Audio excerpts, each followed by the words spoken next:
Tu padre me violó, Mateo, en esta casa, mientras tu mamá dormía. Marta, for God's sake, you know me. Mi nombre es Marta Sepúlveda. Tengo 63 años y esa noche vi cómo 40 años de matrimonio se desmoronaban frente a un árbol de Navidad. Mi hijo abrazaba a su esposa mientras me gritaba: «Mamá, dile que diga la verdad».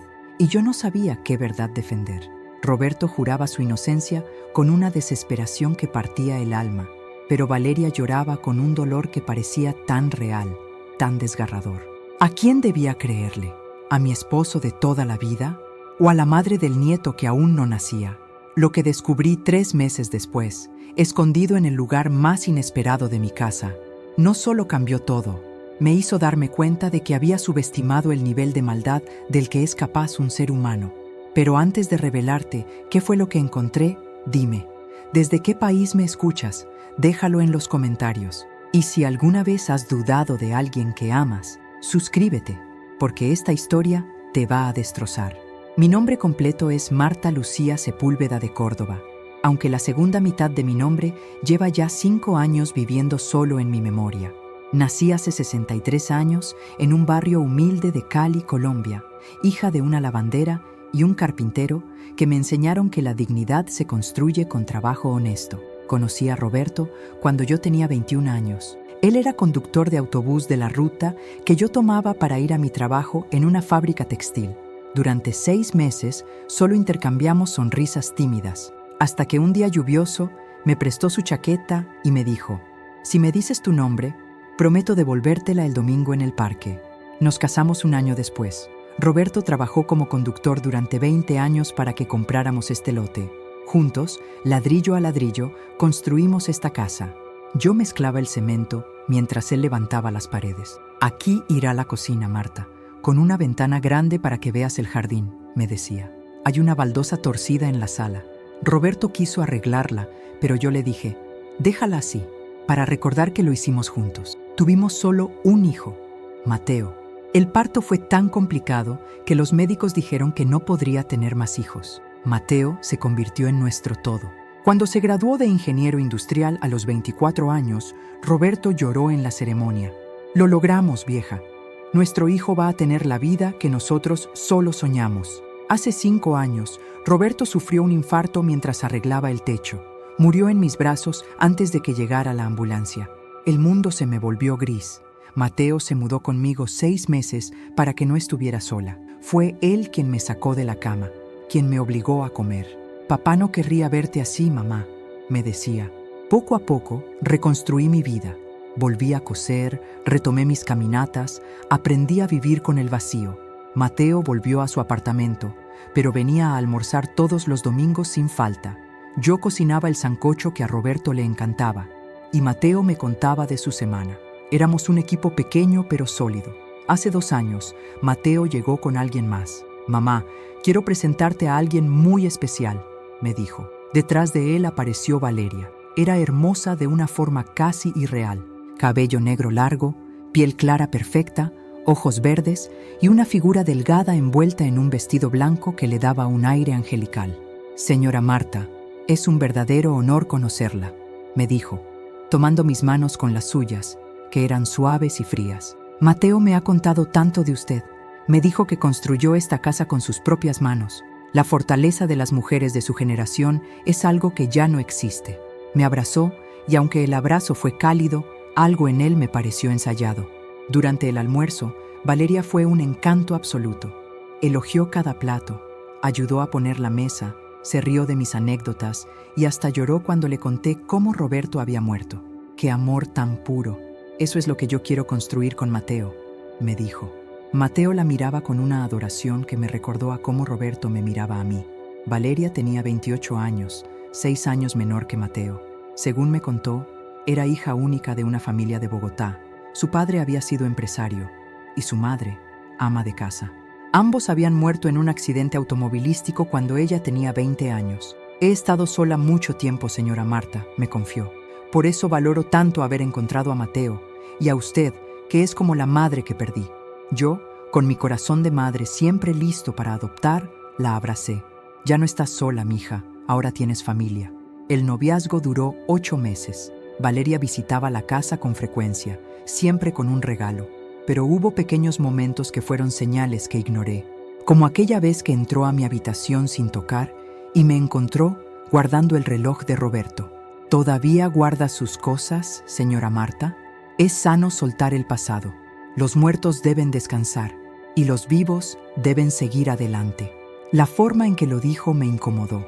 Durante la pedida de mano, cuando Mateo salió a la cocina, Valeria se me acercó y me susurró: espero que esta casa sea lo suficientemente grande para los 3. Mateo y yo vamos a necesitar nuestro espacio cuando nos casemos. Lo dijo con una sonrisa, pero había algo afilado detrás de sus palabras. La boda fue sencilla, en el juzgado. Valeria insistió en que no quería ceremonia grande. Sin mis padres, sería muy dolorosa, explicó. Asistimos, Mateo, yo, un par de amigos y una supuesta prima de Valeria que llegó, firmó como testigo y se fue sin decir casi nada. Decidieron mudarse conmigo temporalmente mientras ahorraban. Es solo por unos meses, mamá. Además, así no estás sola, me dijo Mateo. Los primeros días fueron armoniosos, pero pronto empezaron los cambios. Valeria reorganizó la cocina sin preguntarme. Es más eficiente así, confía en mí. Movió los muebles. Necesitamos un espacio más moderno. Y un día, encontré la foto de Roberto y yo el día de nuestra boda guardada en un cajón. Se me cayó mientras limpiaba, dijo, pero yo no la había visto limpiar. El primer verdadero conflicto ocurrió 3 meses después de la boda. Encontré a Valeria en el cuarto que había sido el estudio de Roberto, metiendo todo en cajas. ¿Qué haces, Valeria?, le pregunté. Estoy haciendo espacio. Mateo y yo necesitamos un lugar para trabajar desde casa, y este cuarto está lleno de cosas viejas que ya nadie usa. Son las cosas de Roberto, respondí. No son cosas viejas, son recuerdos. Ella suspiró, como si yo fuera una niña difícil. Entiendo que duela, pero aferrarse al pasado no es sano. Cuando Mateo llegó esa noche, le conté lo que había pasado, pero Valeria se adelantó. Mi amor, tu mamá está molesta conmigo porque sugerí organizar el estudio. Sé que es difícil para ella, pero nosotros también necesitamos nuestro espacio. ¿No crees que es justo? Mateo me miró con ojos cansados. Mamá, solo quiere ayudar. No te pongas difícil, ¿sí? Sentí como si me hubieran dado una bofetada. Esa noche, acostada en mi cama, miré la foto de Roberto y le susurré. No sé qué está pasando, mi amor, pero algo no está bien. Y así comenzó la pesadilla que cambiaría mi vida para siempre. La acusación llegó 6 meses después de la boda, en la noche más oscura de mi vida. Era 24 de diciembre, Nochebuena. Yo había pasado todo el día cocinando el pavo, preparando la natilla, decorando el árbol con las mismas esferas que Roberto y yo habíamos coleccionado durante 40 años. Mateo había invitado a algunos de sus amigos de la universidad y a 2 compañeros de trabajo. Valeria, radiante en un vestido rojo ajustado, se movía entre los invitados como la perfecta anfitriona, riendo, sirviendo vino, recibiendo elogios por su hermosa casa. Cerca de las 11 de la noche, cuando todos brindábamos bajo el árbol iluminado, Valeria se puso de pie en medio de la sala. Su rostro, que segundos antes brillaba de alegría, se transformó, se le llenó de lágrimas. Yo no puedo seguir callando, dijo con voz quebrada. El silencio cayó como una losa. Mateo se acercó, preocupado. Mi amor, ¿qué pasa? Ella me miró directamente, y en sus ojos vi algo que me heló la sangre. Odio puro disfrazado de dolor. Tu padre me tocó, Mateo, susurró, lo suficientemente alto para que todos escucharan. Me violó en esta casa, hace 3 meses, mientras tu mamá dormía. El mundo dejó de girar. Escuché un grito ahogado de alguna de las invitadas. Vi cómo Roberto, mi Roberto, cuya foto colgaba sobre la chimenea con su sonrisa eterna, era convertido en un monstruo con una sola frase. ¡Eso es mentira!, grité, poniéndome de pie tan rápido que mi silla cayó al suelo. Mi esposo está muerto. Lleva 5 años muerto. Valeria sollozó más fuerte. No, señora Marta. Hablo de su hermano, Roberto, el hermano de su difunto esposo. Él viene aquí cada mes, ¿verdad? El que le trae las medicinas. Mi corazón dio un vuelco. Roberto tenía un hermano mayor, también llamado Roberto, a quien todos le decíamos Tito para no confundirlos. Tito era viudo, solitario, un hombre callado que efectivamente me visitaba una vez al mes para traerme mis medicamentos para la presión y quedarse a tomar café. Era un acto de bondad que su hermano le había pedido antes de morir. Cuida a mi Marta cuando yo no esté.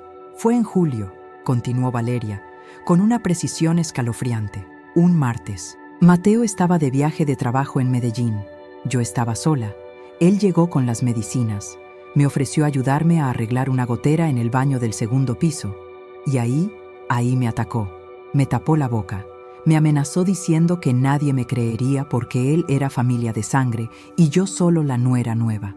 Los detalles eran tan específicos, tan vívidos, que sentí que las paredes se cerraban sobre mí. Mateo, con el rostro desencajado, me miró. «Mamá, ¿es cierto que Tito estuvo aquí ese día?» Mi mente corría desesperada. Julio. Martes. Sí, Tito había venido. Yo había bajado al taller de costura en el sótano ese día. Valeria se había quedado arriba. «Sí, pero...» empecé a decir. «Pero nada, mamá», gritó Mateo. «Lo dejaste solo con mi esposa». Los invitados nos miraban horrorizados. Alguien ya estaba grabando con su celular. Valeria se derrumbó en los brazos de Mateo. «Perdóname por no decirlo antes. Tenía miedo, tenía vergüenza, pero ya no puedo vivir con este secreto». Mateo, con lágrimas de rabia corriendo por su rostro, señaló la puerta. «Mamá, quiero que salgas de esta casa, ahora». «¿Qué?», susurré, sin poder creer lo que escuchaba. «Esta es mi casa, Mateo». «Era tu casa», respondió él, con una frialdad que no le conocía. «Pero si defendiste a ese monstruo, si lo dejaste solo con mi esposa, eres cómplice. Vete, no quiero verte». Los invitados se fueron en silencio, lanzándome miradas de desprecio. Llamé a Tito esa misma noche, llorando, apenas pudiendo articular las palabras. «Tito, ¿tú le hiciste algo a Valeria?» Su voz sonó confundida, asustada. «¿Qué?» «Marta, yo ni siquiera hablé con ella ese día. Le dije buenas tardes cuando entré, le di las medicinas a ti en el sótano y me fui». «¿Qué está pasando?» «Me está acusando de violación», dijo, y su voz se quebró. «Marta, yo tengo 71 años, tengo un marcapasos, apenas puedo subir escaleras. ¿Cómo voy a...?» Colgó sollozando. Me fui a dormir esa noche, a casa de mi amiga Isabel, la misma que me había ayudado en el caso de la barriga falsa años atrás. No podía regresar a mi propia casa. Mateo había cambiado las cerraduras. Durante 3 días, viví en una niebla de dolor. ¿Cómo podía mi hijo creerle a ella y no a mí? ¿Cómo podía convertir a su padre, a su tío, a su propia madre, en villanos por una mujer que conocía desde hacía menos de 2 años? El 4.º día, el dolor se transformó en algo más frío, determinación. Regresé a la casa cuando sabía que Mateo y Valeria no estaban, usando la llave de emergencia que siempre guardé en casa de Isabel. Necesitaba respuestas. Revisé el cuarto de ellos buscando algo, lo que fuera. Abrí cajones, armarios, hasta que debajo de la cama encontré una caja de zapatos. Dentro había un cuaderno. Lo abrí con manos temblorosas. Era un diario, de Valeria.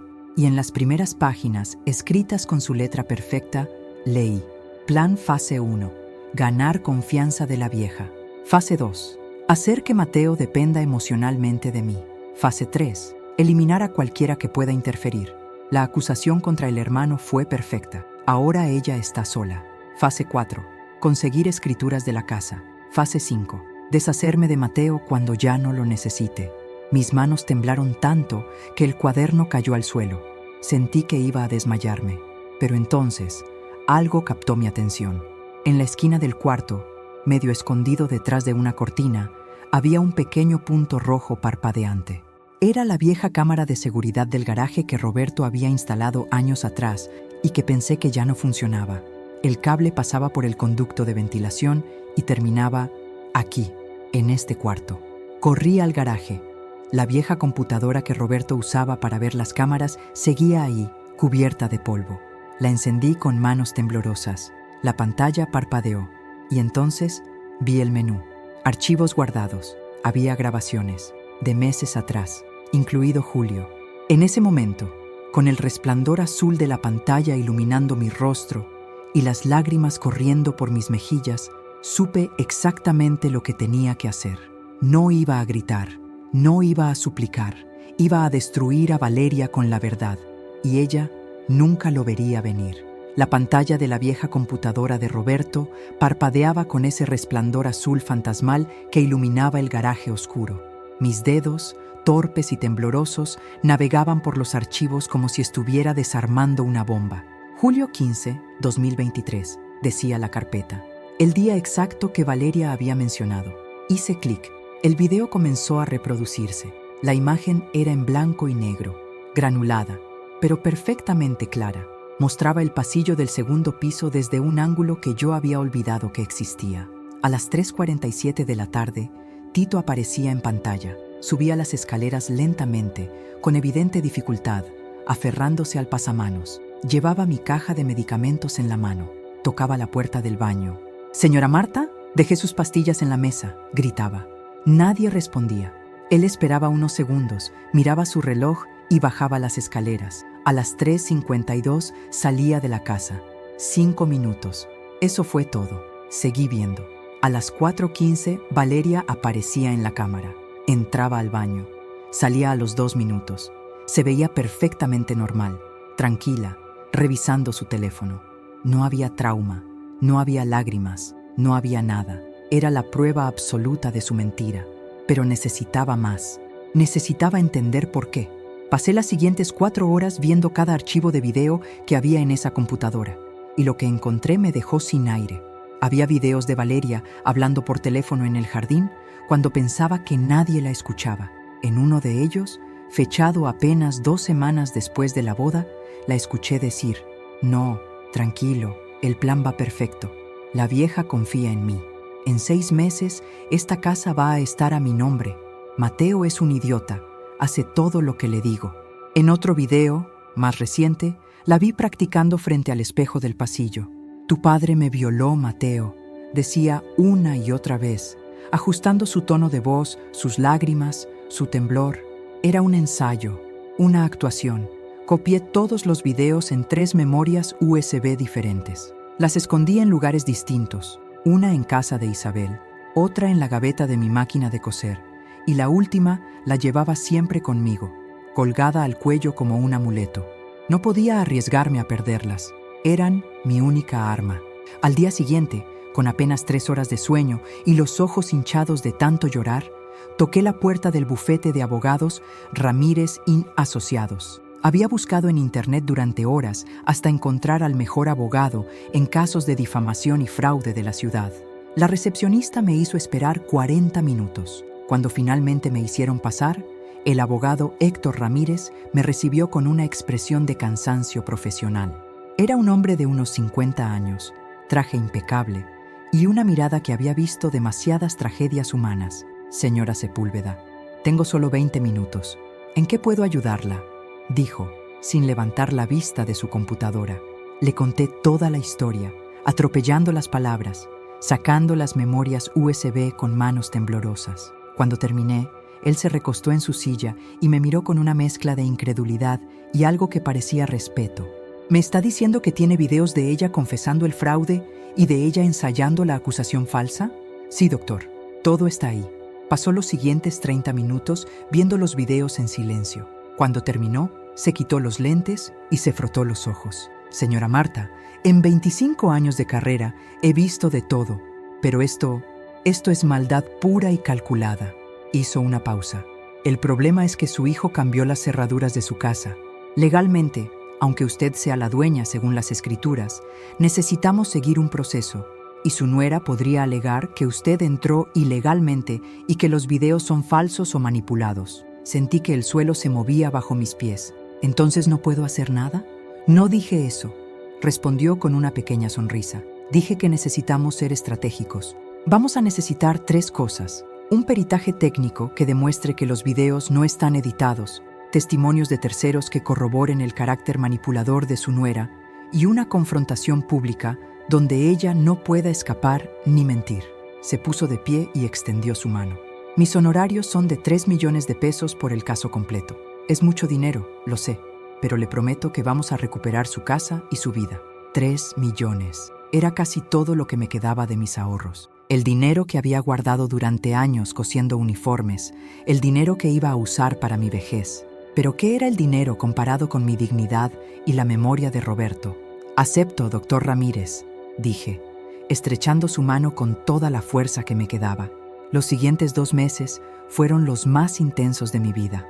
El doctor Ramírez contrató a un perito en tecnología forense llamado Andrés Villegas, un joven de 30 años, con aspecto desaliñado, pero una mente brillante. Andrés pasó 3 semanas analizando cada segundo de video, cada píxel, cada metadato. Señora Marta, estos archivos son oro puro, me dijo en nuestra tercera reunión. No solo están intactos, sino que tienen marca de tiempo verificable del sistema operativo original. Cualquier juez aceptaría esto como evidencia legítima.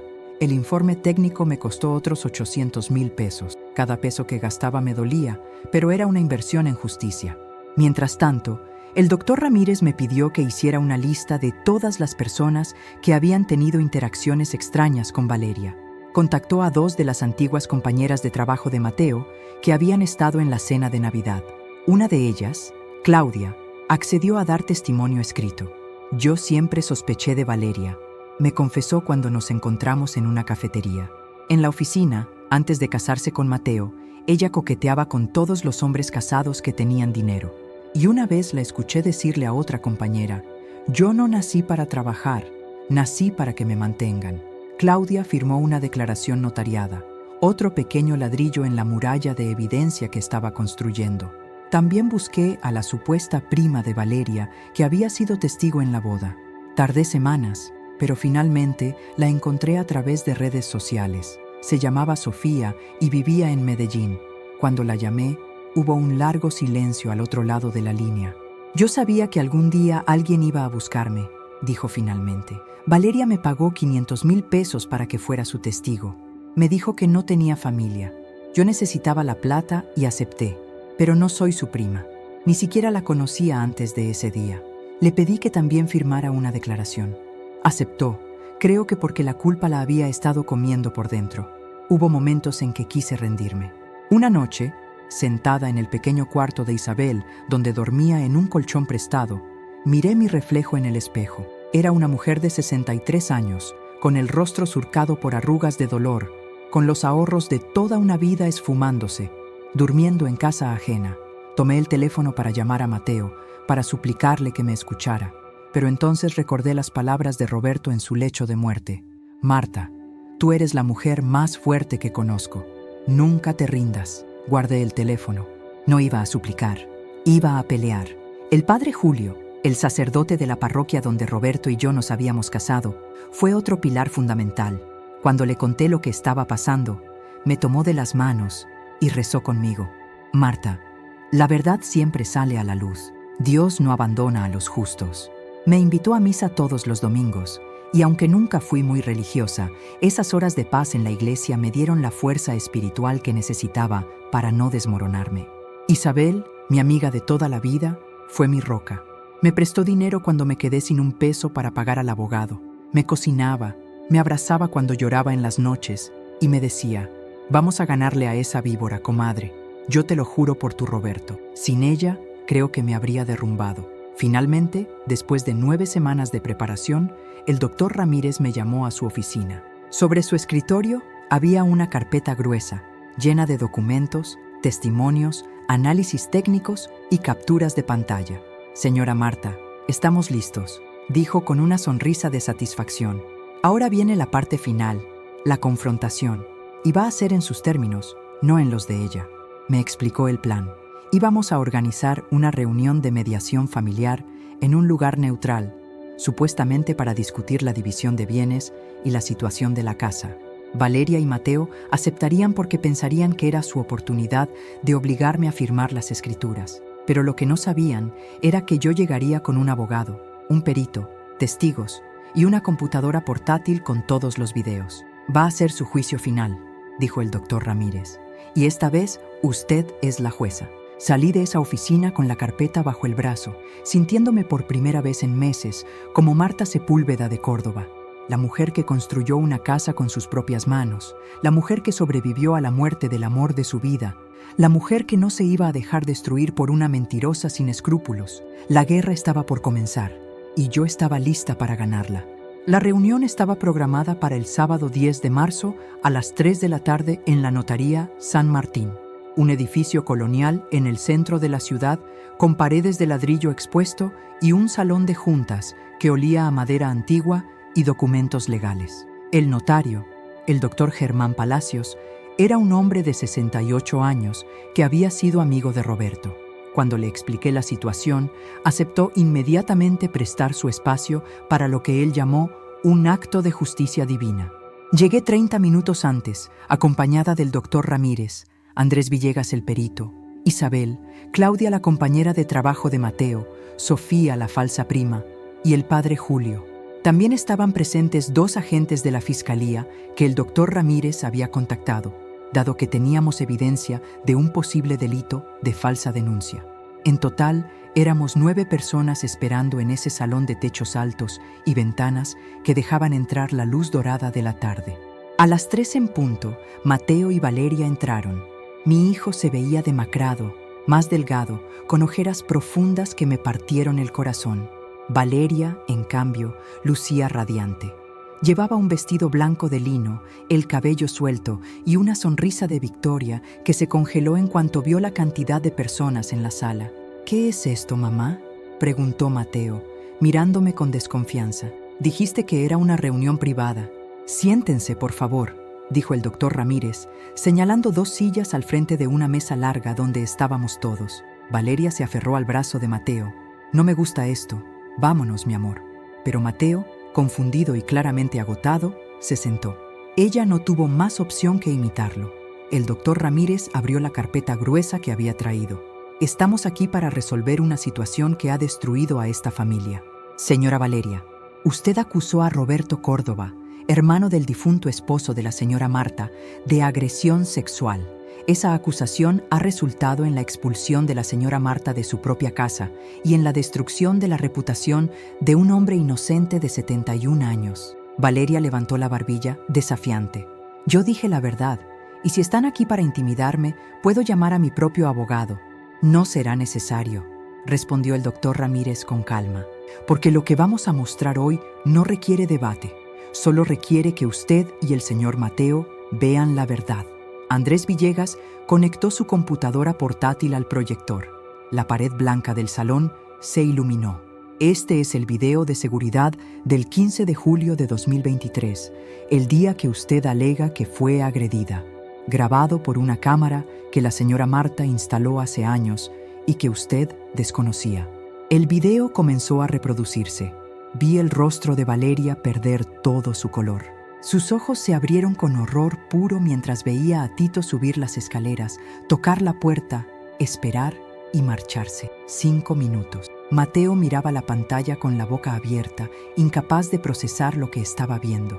Esto tiene que estar editado», tartamudeó Valeria con la voz quebrándose. Andrés habló entonces, con tono profesional y frío. «Realicé un análisis forense completo. Los metadatos, la marca de tiempo y la integridad del archivo están verificados. Este video no ha sido alterado. Aquí está mi informe técnico certificado». Puso un documento de 30 páginas sobre la mesa. «Pero hay más», continuó el doctor Ramírez. El siguiente video comenzó a reproducirse. Era Valeria en el jardín, hablando por teléfono. Su voz salía clara de las bocinas. «No, tranquilo, el plan va perfecto. La vieja confía en mí. En 6 meses, esta casa va a estar a mi nombre». Mateo se puso de pie bruscamente, como si lo hubieran golpeado. ¿Qué es esto, Valeria?» Ella intentó agarrar su mano, pero él la retiró como si quemara. «Mi amor, puedo explicarlo. Están sacando todo fuera de contexto». Pero el video siguiente ya estaba reproduciéndose. Era ella frente al espejo del pasillo, ensayando. «Tu padre me violó, Mateo», decía una y otra vez, ajustando su llanto, su temblor. Era la prueba definitiva de que todo había sido una actuación. El silencio que cayó en esa sala fue sepulcral. Mateo se dejó caer en la silla, con las manos cubriéndose el rostro. Sus hombros temblaban. Estaba llorando. Valeria, acorralada, intentó una última defensa. «Esos videos son ilegales. Ella entró a mi casa sin permiso». El notario Palacios intervino entonces, con voz firme. «Esa casa está escriturada a nombre de la señora Marta Sepúlveda. Según el registro público de propiedad, ella es la única dueña legal. Usted y el señor Mateo han estado viviendo allí como invitados. No hay invasión de propiedad. Puso el documento de las escrituras sobre la mesa. Claudia, la compañera de trabajo, se puso de pie. Yo también quiero hablar. Valeria, antes de casarte con Mateo, te escuché decir que no naciste para trabajar, sino para que te mantuvieran, y que Mateo era tu boleto dorado. Valeria la fulminó con la mirada. Eso es mentira. Tú siempre me tuviste envidia. Entonces Sofía, la falsa prima, habló con voz temblorosa. Valeria me pagó 500,000 pesos para que fuera su testigo de boda. No soy su prima, ni siquiera la conocía. Me mintió diciéndome que no tenía familia, pero ahora sé que sus padres están vivos y viven en Bogotá. Mostró su declaración notariada y los mensajes de WhatsApp donde Valeria le había transferido el dinero. Valeria se puso de pie de un salto, con el rostro desencajado. Ya no quedaba nada de la mujer dulce y angelical. Todos ustedes están contra mí. Es una conspiración. Su voz era un chillido agudo, desesperado. Uno de los fiscales se acercó. Señora Valeria, tenemos evidencia suficiente para proceder con cargos por falsa denuncia y fraude.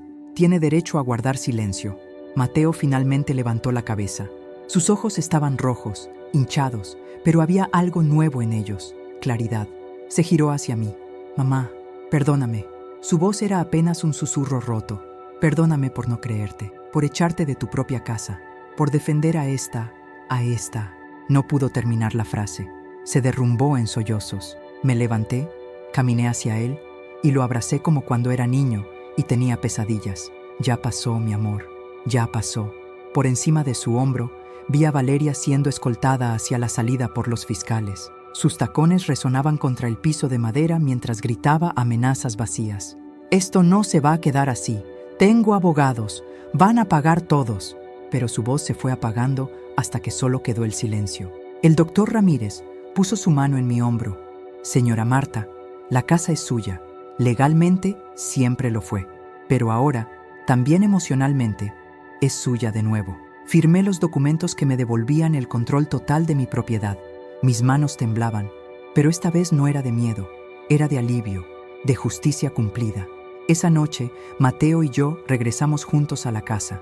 Él llevaba una sola maleta. Las cosas de Valeria ya habían sido sacadas por orden judicial. Nos sentamos en la sala, bajo la foto de Roberto, y por primera vez en meses, el silencio fue de paz y no de dolor. Tu papá estaría orgulloso de ti, le dije. Mateo sonrió entre lágrimas. No, mamá, estaría orgulloso de ti. Han pasado 8 meses desde aquel sábado en la notaría. 8 meses en los que la vida, lentamente, ha vuelto a encontrar su ritmo. Valeria enfrenta actualmente cargos por falsa denuncia. Su juicio está programado para dentro de 2 meses. Según me contó el doctor Ramírez, intentó huir del país, pero fue detenida en el aeropuerto. La investigación reveló algo que me dejó helada. Yo no fui su primera víctima. Había estado casada antes, 2 veces, con hombres mayores y con propiedades. En ambos casos, los matrimonios terminaron en divorcios escandalosos, donde ella se quedó con parte de los bienes usando acusaciones y manipulaciones similares. Pero esta vez, la justicia la alcanzó. Tito, el hermano de Roberto, finalmente pudo limpiar su nombre. Cuando nos volvimos a ver, lloró en mis brazos como un niño. Pensé que iba a morir con esa mancha, Marta, me dijo. Ahora viene a visitarme cada semana, como antes, y tomamos café en la mesa que Roberto construyó. Ya no hay sombras entre nosotros. La relación con Mateo ha sido lo más difícil de reconstruir. Los primeros meses fueron de un silencio doloroso. Él estaba devastado, no solo por la traición de Valeria, sino por la culpa de haberme expulsado de mi propia casa, de haber dudado de mí, de haber defendido a una mentirosa sobre su propia madre. Empezó terapia psicológica. Me dijo que necesitaba entender cómo había sido tan ciego, tan manipulable. Poco a poco, las heridas han ido sanando. Ahora vuelve a almorzar los domingos. Cocinamos juntos el sancocho de Roberto. Y aunque hay cicatrices que nunca desaparecerán del todo, hay también un amor más fuerte, templado por el fuego de la adversidad. Hace 2 semanas, mientras limpiaba el cuarto que Valeria ocupó, encontré algo escondido detrás de un cajón. Era una foto vieja, arrugada, de una niña pequeña con una mujer que parecía su madre. Detrás, con letra infantil, decía: «Mamá, te prometo que algún día seremos ricas». No sé por qué, pero en ese momento sentí algo parecido a la compasión. No justifico lo que hizo, jamás lo haré, pero entendí que ella también era el producto de heridas, de vacíos, de una búsqueda desesperada de algo que el dinero nunca podría llenar. Quemé la foto en el jardín, no por odio, sino para cerrar el círculo. Esta experiencia me enseñó algo que nunca olvidaré. La bondad no es ingenuidad y proteger lo tuyo no es egoísmo. A veces, ser fuerte no es soportar en silencio, sino levantarte y pelear por la verdad, aunque el mundo entero te llame loca. La justicia no siempre es rápida, pero cuando llega, llega con la fuerza de un río que ha estado contenido demasiado tiempo. Si estás pasando por algo similar, si alguien está manipulando a tu familia, mintiendo para robarte lo que construiste con amor y esfuerzo, no te calles. Reúne pruebas, busca ayuda y sobre todo, nunca dudes de tu propia verdad. A veces, la justicia llega tarde, pero llega. Esta fue mi historia. La historia de cómo una acusación falsa casi destruye mi familia, pero al final solo destruyó a la mentirosa. Si esta historia te tocó el corazón, dale like a este video y compártelo. Y cuéntame en los comentarios, ¿alguna vez tuviste que ser fuerte para que te respetaran? Tu historia podría ser la próxima. Nos vemos en el próximo episodio de Historias de Suegras y Nueras. Y recuerda, la verdad siempre encuentra su camino. Siempre.